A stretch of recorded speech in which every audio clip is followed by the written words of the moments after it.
Jadi penyembahan itu penting untuk kita pahami bahwa dia tidak sekedar sebuah aktivitas musikal. Yesus ingin membawa kita atau menyampaikan atau menjelaskan kepada kita bahwa penyembahan itu tidak tergantung tempat. Penyembahan itu berbicara tentang pengenalan akan Tuhan. No relationship, no worship.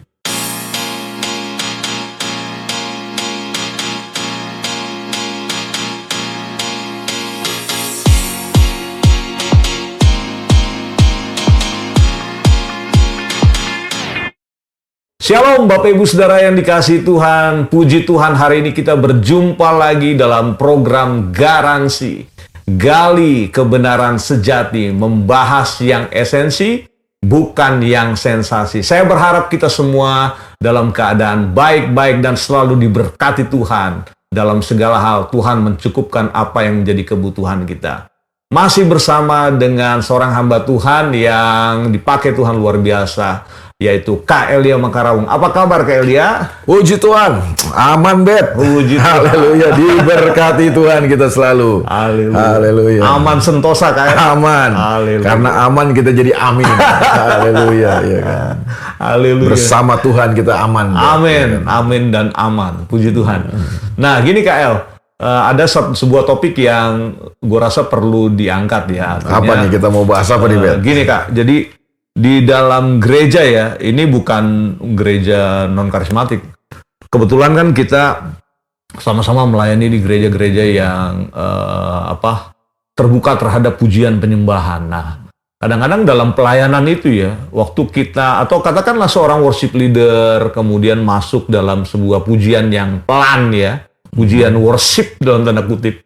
Kemudian setelah di ending pujian itu, misalnya udah diulang 3 kali, terus orang itu bilang gini, mari kita menyembah Tuhan. Nah, yang jadi pertanyaan gue gini nih, sebenarnya penyembahan itu apa sih? Apakah cuma sekedar mazmur yang dinaikkan, lagu yang dinyanyikan secara spontan gitu, ataukah apa? Atau mungkin kalian bisa memberikan definisi tentang penyembahan itu apa sih? Jangan sampai kita gini nih, terjebak bukan menyembah Tuhan, jadi artinya malah kita menyembah penyembahan gitu. Iya, ini pertanyaan yang bagus nih Bet ya kan. Jadi memang kesini-sini ini kan ada sebuah tren ya. Iya. Ya kita tuh khawatir ya ini jadi sebuah tren yang akhirnya jadi sebuah dogma dari takutnya ya kan, bahwa kalau penyembahan ya mesti begini nih ya kan. Padahal sebenarnya kan kalau menurut gua kalau kita bahas tentang penyembahan yang sejati itu kan sangat luar biasa sebenarnya. Jadi penyembahan itu penting untuk kita pahami bahwa dia tidak sekedar sebuah aktivitas musikal. Nah memang kesalahan dari gereja masa kini adalah kita mendangkalkan, ya kan? Jadi ada dangkalisasi nih, ada pendangkalisasi, ya kan? Kita mendangkalkan makna, jadi kita mendegradasi makna penyembahan itu sendiri, sehingga sekarang ini ya mungkin hampir banyak ya, mungkin nggak semua, tapi hampir sebagian besar orang Kristen memahami penyembahan itu sebatas hanya aktivitas musikal. Padahal kalau kita belajar dalam Alkitab, penyembahan itu kan bukan aktivitas musikal. Bahwa ada aktivitas musikal itu cuma ekspresi, salah satu ekspresi daripada penyembahan. Tapi penyembahan itu sendiri kan bukan hanya aktivitas musikal. Jadi kita mau bahas dari mana nih? Kalau kita mau bahas dari konsep dasar atau konsep awal dari penyembahan, ya kita mesti kembali kepada apa yang Yesus katakan tentang penyembahan. Jadi waktu Yesus berhadapan dengan seorang perempuan dari Samaria itu ya, yang di perigi Yakub itu, ya kan? Yohanes pasal yang keempat. Di situ kan Yesus menyampaikan sebuah konsep tentang penyembahan yang menurut gua itu revolusioner sih. Apa yang kita bisa pelajari dari pernyataan Yesus di Yohanes pasal 4 itu tentang konsep penyembahan? Yang pertama kan, Yesus ingin membawa kita atau menyampaikan atau menjelaskan kepada kita bahwa penyembahan itu tidak tergantung tempat. Karena kan tidak tergantung tempat. Karena Yesus bilang sama wanita Samaria itu kan, tadinya kan wanita Samaria itu berkata bahwa kamu ini kan orang Yahudi, kamu menyembah Tuhan di Yerusalem. Kami orang Samaria, kami menyembah Tuhan di Gunung Gerizim katanya kan. Jadi Yesus berkata, oh enggak. Saatnya akan datang kamu tidak lagi menyembah di Gerizim, kami juga tidak lagi menyembah di Yerusalem. Jadi Yesus ingin kasih tahu bahwa penyembahan itu bukan bicara soal tempat.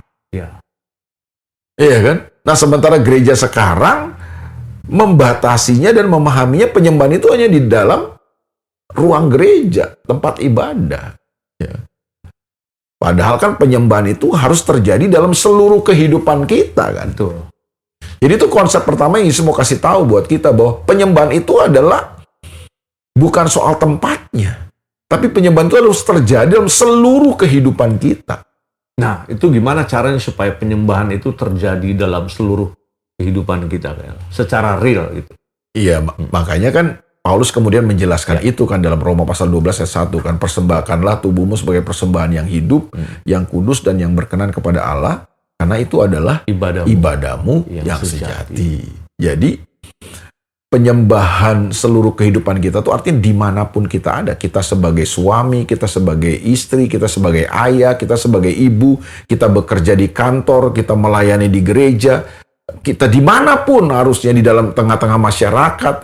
Harusnya apa yang kita kerjakan itu, apa yang kita lakukan itu adalah sebuah bentuk penyembahan kita kepada Tuhan. Nah, kalau konsepnya seperti itu, maka ketika lu ada di gereja, lu nggak akan main-main. Ketika lu ada nyanyian yang harus dinyanyikan di sana, gue nggak akan main-main, gue nggak akan main HP, ya kan? Gue nggak akan sibuk dengan apa ini medsosmu ini kan, wah gue lagi kebaktian nih. Karena kalau tahu, lu sedang menyembah Tuhan, ya kan? Apa yang lu kerjakan di gereja itu. Nah, begitu pun waktu lu ada di kantor, waktu lu bekerja di kantor, waktu lu menghadapi tugas tanggung jawab lu di pekerjaan lu mengerjakan itu dengan sebaik-baiknya karena lu tahu ini yang gue kerjakan ini adalah bentuk penyembahan gue kepada Tuhan. Kolose pasal 3 ayat 23 itu kan apapun juga yang kau perbuatlah itu dengan segenap hatimu seperti kepada Tuhan, bukan kepada manusia. Itu kan konteksnya memang konteks tentang pegawai, karyawan kan. Jadi dimanapun kita harusnya merupakan sebuah penyembahan kita. Jadi waktu gue mengambil tanggung jawab di rumah sebagai seorang ayah, gue didik anak gue. Harusnya waktu gue didik anak gue, waktu gue memberi kasih kepada anak gue sedang melakukan penyembahan kepada Tuhan. Makanya gue nggak akan main-main. Gue akan lakukan semua yang terbaik untuk memuliakan Tuhan. Jadi pengertian penyembahan tuh nggak sesempit. Artinya dalam aktivitas gereja dan aktivitas musik ya. Jadi penyembahan dalam arti luas nih tadi kan. Iya, itu kan konsep dasar yang Yesus ingin kasih tahu kan. Baru kemudian Yesus menyampaikan lagi konsep penyembahan dalam Yohanes pasal 4 itu. Yang kedua adalah dia berkata bahwa kamu menyembah Allah yang kamu tidak kenal. Kami menyembah Allah yang kami kenal. Berarti isu daripada penyembahan yang kedua adalah penyembahan itu berbicara tentang pengenalan akan Tuhan. Makanya tidak pernah ada hubungan, tidak pernah ada pengenalan akan Tuhan, tidak akan pernah ada penyembahan yang sejati. Jadi penyembahan yang sejati itu akan muncul ketika kita mengenal Tuhan, mempunyai hubungan dengan Tuhan itu gitu. Makanya ada istilah yang gua suka ya, no relationship, no worship. No relationship, no worship. Iya dong. Bagaimana kita bisa worship kalau nggak ada kita nggak mengenal Tuhan? Jadi Iya. dasar daripada penyembahan itu adalah pengenalan akan Tuhan. Iya. Kalau kita nggak mengenal Tuhan, ya nggak pernah akan ada penyembahan yang sejati. Iya. Ya penyembahan-penyembahan yang ritual, hasilnya penyembahan-penyembahan yang ya suka-suka kita akhirnya. Penyembahan yang sejati harusnya hasil daripada sebuah pengenalan akan Tuhan. Nah, ini penting nih. Jadi jangan sampai kita terjebak juga dalam satu pendapat opini yang seringkali mungkin dalam komunitas gereja kita sering, bahkan saya sering dengar gini, penyembahnya nggak ngangkat, kering kan gitu ya. Berarti hubungan kamu yang kering sebenarnya. Mungkin bukan hati kamu yang tidak connect sama Tuhan. Makanya kan kata saatnya akan datang dan sudah tiba kata Yesus. Bapa mencari penyembah yang benar. Iya. Yang menyembah Bapa dalam roh dan kebenaran. Nah, itu kan dipakai kata proskuneo itu, kata menyembah itu kan di situ kan. Nah, proskuneo itu kan arti dasarnya adalah mencium. Mencium itu kan berarti lu butuh jarak dekat. Betul. Kedekatan ya. Iya dong, ya kan. mencium itu kan artinya lu punya hubungan, ya kan? Nggak mungkin lu mencium orang yang nggak punya hubungan sama lu kan. Nggak mungkin lu mencium orang dari jarak jauh, itu kiss by namanya. Mencium itu kan butuh kedekatan, butuh hubungan gitu. Nah, itulah penyembahan. Makanya coba lu misalnya ke Pecenongan atau kemana lu makan ya kalau malam tuh kan suka ada orang yang ngamen kan. Betul. Mereka nyanyi lagu rohani. Rohani juga, apalagi hari Minggu lagu ya. gereja ya kan. Tapi apakah itu penyembahan? Ya belum tentu. Makanya kalau penyembahan cuma kita anggap sebagai sebuah nyanyian rohani, nyanyian kepada Tuhan, ya gak ubahnya seperti di pengamen gitu. Pecenongan juga. Gitu. Apakah itu penyembahan? Belum tentu. Penyembahan itu adalah sesuatu yang lahir dari hati yang melekat, hati yang terkonek sama Tuhan, hati yang nyambung, hati yang terhubung sama Tuhan. Kita mengenal Tuhan itu kan, mengenal itu kan ginosku, ada hubungan gitu kan ya. Nah, barulah di situ lahir sebuah penyembahan yang sejati. Jadi tanpa hubungan dengan Tuhan, tanpa pengenalan akan Tuhan, tidak pernah ada penyembahan yang sejati. Lu mau kasih titel tentang ini acara penyembahan, tapi kalau lu nggak terkoneksi sama Tuhan berat. Ingat nggak Yesus pernah mengecam orang Yahudi, orang Israel pada di Injil Matius ya? Dia berkata bahwa mulutmu memuliakan aku, tapi hatimu jauh daripada. Jadi nggak ada hubungan. Iya. Buat apa gitu kan? Jadi kalau kita memahami penyembahan hanya sebatas sebuah nyanyian yang kita nyanyikan, kata-kata yang kita ucapkan, tapi tanpa hati yang melekat, mengenal, terhubung sama Tuhan, itu bukan penyembahan. Ya, itu merupakan satu hal yang perlu digarisbawahi. Utamanya tim Praise and Worship harus dengarkan hal ini supaya kita jangan sampai memframing penyembahan dan kemudian kita menyalahkan jemaat seperti saya tadi bilang bahwa penyembahannya nggak ngangkat, kering. Sebenarnya kalau cek kita hati kita lagi nih, jangan-jangan hati kita yang kering, kita mempersalahkan jemaat dan mengatakan bahwa worshipnya nggak ngangkat. Jadi jangan sampai hal itu terjadi. Harus punya hubungan yang dalam sama Tuhan. Iya, nah gue khawatir hari-hari ini nih gereja terjebak hanya sekedar mengadakan sebuah acara penyembahan. Nah, itu lebih bahaya lagi. Iya, acara penyembahan yang penyembahannya pun sudah itu acara penyembahannya pun hanya penyembahan yang kita buat. Ya gue hadir di beberapa gereja, bukannya gue anti ya dengan rundown ya, tapi kadang-kadang rundown itu telah membatasi kita akhirnya untuk menyembah Tuhan, mengalami Tuhan dalam ibadah kita. Akhirnya konsentrasi kita bukan lagi sama Tuhan, tapi kepada rundown. 5 menit lagi. 5 menit lagi. 10 menit lagi. Pernah ada satu worship leader yang ngeluh sama gue, dia curhat lah. Iya kak, gue lagi mau worship, lagi mau bawa jemaat untuk menyembah Tuhan, tiba-tiba kan sekarang udah canggih nih pakai alat itu kan di kuping kita kan, di telinga kita langsung. Udah habis waktunya serahkan langsung kepada ini. Wah itu buyar semua jadi. Kadang-kadang gitu kan. Jadi ya itulah yang terjadi. Akhirnya itu yang gue bilang, kadang-kadang betul yang lu bilang tadi, Bet. Kita ini kadang-kadang terjebak hanya menyembah penyembahan, bukan menyembah Tuhan akhirnya. Dan menyembah penyembahannya pun adalah menyembah penyembahan yang cuma sekedar acara. Padahal lebih dari itu ya. Bahkan kalau gue lihat tadi dari penjelasan Kelly bahwa penyembahan yang sejati itu kan nanti kan berdampak ya dalam semua segi kehidupan ya. Dalam keluarga, dalam bisnis, dalam hubungan, dalam segala hal lah gitu. Ada dampak yang itu gue masuk kepada isu yang ketiga nih dari penyembahan ya kan. Tadi yang pertama kan isu penyembahan yang sejati adalah penyembahan bukan bicara tempatnya kan. Jadi di mana aja lu bisa menyembah Tuhan, di rumah lu sebagai ayah, sebagai suami, sebagai ibu, sebagai istri, lu di tempat pekerjaan, jadi kita tidak lagi dibatasi, penyembahan kita tidak dibatasi hanya dalam gedung 4 segi yang namanya gereja itu kan. Dalam ruang-ruang kebaktian kita aja, kita akan menyembah Tuhan dalam seluruh kehidupan kita. Itu isu yang pertama. Isu yang kedua dari penyembahan sejati tadi yang gue bilang kan, pengenalan akan Tuhan, hubungan sama Tuhan. Jadi tanpa hubungan sama Tuhan tidak pernah ada penyembahan yang sejati. Kan? Hati lu mesti terkoneksi sama Tuhan, hati lu harus terhubung sama Tuhan. Tapi isu yang ketiga nih, Bet, ekspresi penyembahan yang sejati bukan hanya tepuk tangan. Bukan hanya angkat tangan, bukan hanya nyanyi. Tapi ekspresi tertinggi daripada penyembahan kita adalah ketaatan hidup kita kepada kehendak Tuhan. Dahsyat. Itu menurut gue ekspresi tertinggi. Lu boleh angkat tangan, lu boleh tepuk tangan, lu boleh nyanyi 1000 lagu rohani. Tapi kalau lu nggak menunjukkan ketaatan kepada Tuhan dalam kehidupan lu, semuanya kosong, ngomong kosong. Dan itu telah ditujukan oleh seorang yang bernama Daud. Iya. Daud adalah seorang worshiper sejati, kalau ya kan? Apakah dia memainkan musik? Yes, dia memainkan musik, ya kan? Ya. Apakah dia bernyanyi? Oh, dia nyanyi, ya kan? Apakah dia mengangkat tangan? Dia mengangkat tangan. Apa sih ekspresi penyembahan yang nggak dilakukan oleh Daud? Semua mungkin yang pernah kita pikirkan tentang ekspresi penyembahan, ya Daud udah bikin, kan? Iya. Daud udah lakukan, kan? Maka kalau kita baca Mazmur itu kan luar biasa, kan? Iya. Pujilah Tuhan hai jiwaku, pujilah Tuhan dengan ceracap yang berdentang, ya kan? Dengan ceracap yang berdenting, ya kan? Dengan gambus, dengan kecapi, dengan segala macam. Boleh nggak itu? Boleh. Dan itu Alkitab bicara, kan, ya kan? Mainkan musik, ambil alat-alat musik, sembahlah Tuhan dengan alat-alat musik itu, kan, ya kan? Apalagi dengan tepuk tangan, bertepuk tangan lah, ya kan, ya kan? Elu-elukanlah Tuhan, itu kan Mazmur Daud berkata, kan?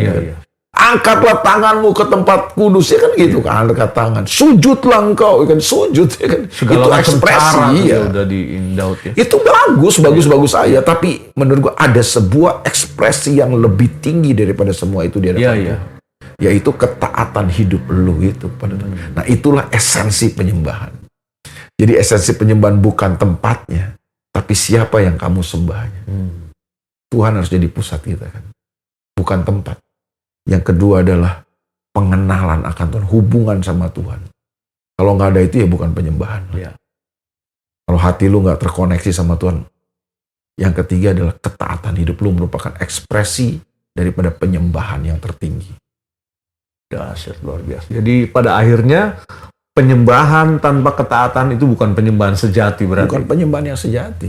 Itu yang garis bawahi. Ya, itu yang kita dari awal sudah kasih warning, ya. Supaya jangan sampai kita jadi orang-orang yang menyembah penyembahan, bukan menyembah Tuhan. Karena kelihatannya tipis, ya, kali antara hal itu, ya, antara penyembahan dan Tuhan, gitu. Apalagi kadang-kadang kita gunakan penyembahan ini untuk memperalat Tuhan. Nah, itu dia. Melakukan sesuatu yang kita inginkan. Wah, itu lebih bahaya lagi tuh. Iya.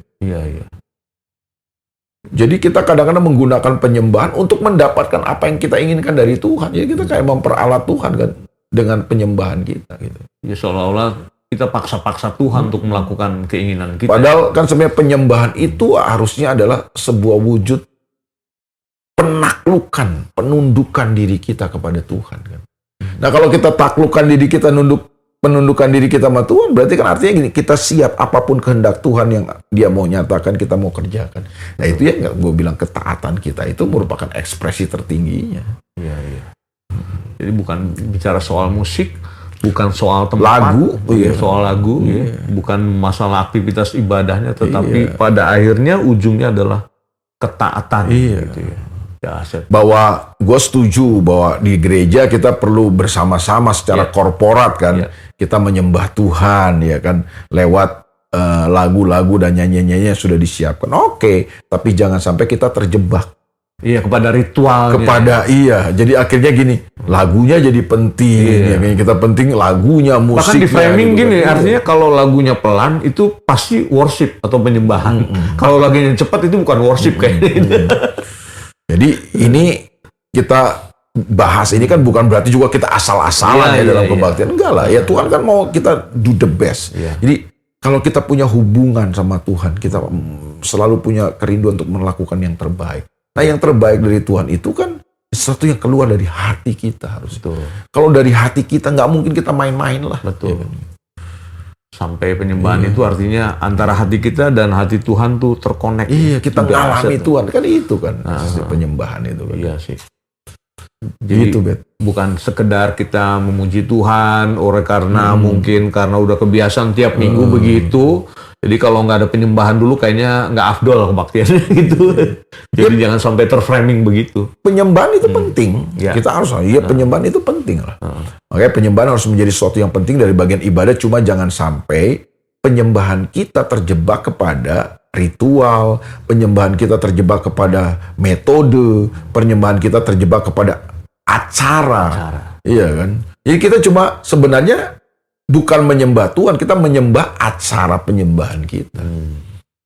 Yang bahaya ya. Tanpa disadari itu kita udah melakukan hal itu. Nah, saudara, sepanjang program ini berlangsung, garansi ini kalau saudara ingin menanggapi, ingin bertanya tentang hal topik yang kita angkat di bahasan kali ini, saudara bisa mengisi kolom komentar, saudara bisa menanggapi, dan semua pertanyaan saudara akan dijawab oleh tim garansi.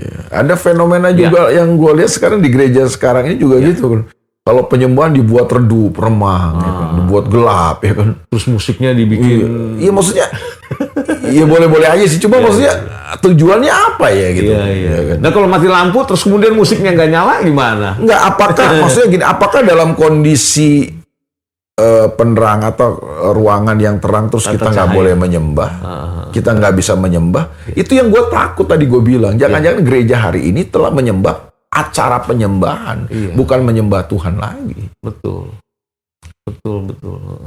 Gue jadi ingat peristiwa ini nih Kak. Ketika Paulus dan Silas ditangkap kan, dimasukin dalam penjara kan. Itu kan mereka ngalamin sesuatu yang luar biasa kan. Artinya mereka memuji dan menyembah Tuhan.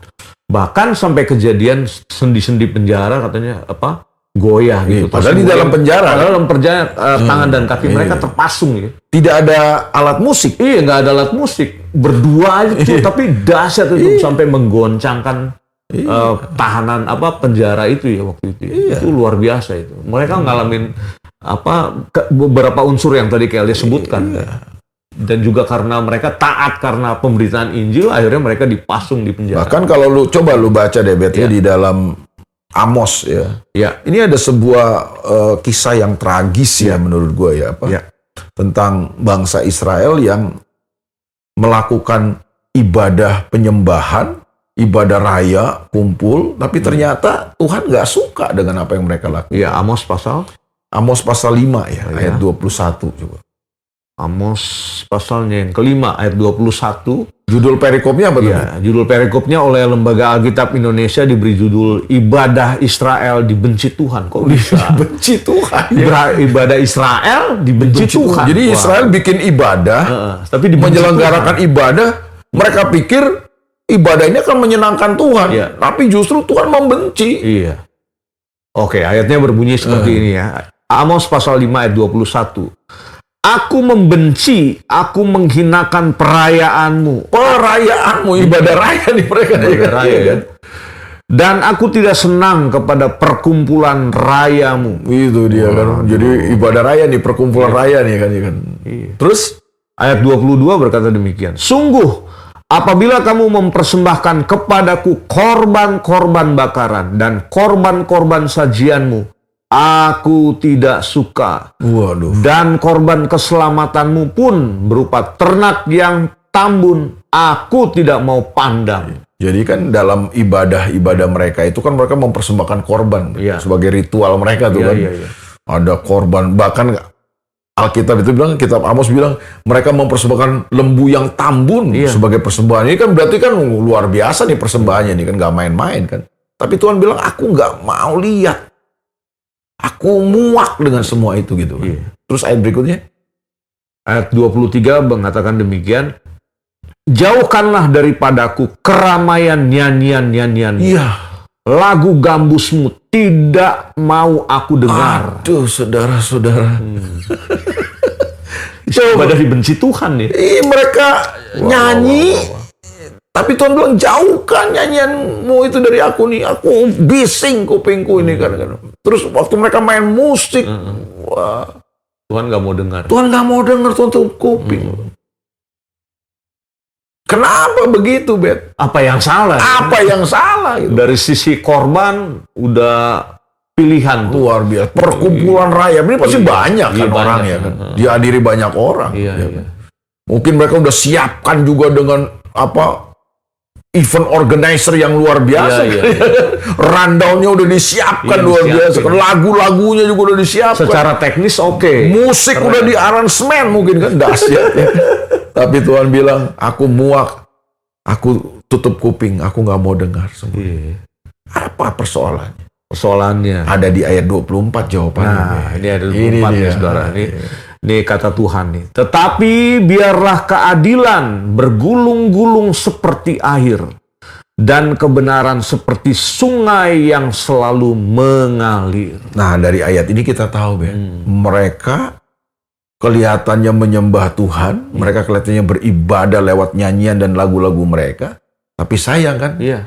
mereka tidak menghidupi keadilan dan kebenaran dalam kehidupan mereka Dua sehari-hari. poin itu. Iya. Makanya Tuhan, biarlah keadilan dan kebenaran bergulung-gulung seperti atau mengalir seperti air yang tidak pernah. Berarti dalam pengertian gini ya, Kak. Mereka menyembah, mereka melakukan ritual, tapi keadilan dan kebenaran nggak jadi bagian dalam hidup mereka berarti. Mereka tidak Makanya, adil, mereka iya. tidak benar, ya kan. Mungkin dalam pekerjaan mereka nggak adil, mereka nggak benar, curang, culas, korupsi. Atau mereka tidak benar, mungkin mereka meremehkan orang lain. Atau ada orang-orang mungkin yang bekerja sama mereka, mungkin mereka anggap nggak berharga dan lain sebagainya. Tapi kalau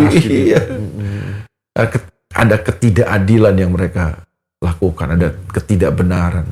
Tuhan makanya, lu datang sama gua, ya gua nggak mau denger gitu. Bisa sampai begitu ya artinya. Itu yang tadi kan gue bilang. Esensi yang ketiga, lu ingat nggak? Iya. Esensi yang ketiga daripada Ketaatan.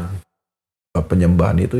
Ekspresi yang tertinggi itu bukan nyanyi. Iya. Ekspresi yang tertinggi bukan main musik. Tapi ekspresi yang tertinggi dari penyembahan kita itu adalah ketaatan kita kepada Tuhan.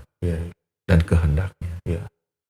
Kiranya program ini, saudara, menjadi sebuah pencerahan bagi kita semua, karena menyembah Tuhan itu bukan masalah tempat, bukan masalah lagu, tetapi ekspresi yang tertinggi adalah ketaatan kita kepada Tuhan. Jangan sampai peristiwa yang ditulis oleh Amos ini terjadi dalam hidup kita. Kita menyembah udah asik dengan diri sendiri, ternyata Tuhan gak mau dengar. Kalian mau tambahkan? Cukuplah. Ya kan? Tuhan berkati kita semua. Sampai berjumpa dalam program garansi yang akan datang. Tuhan berkati.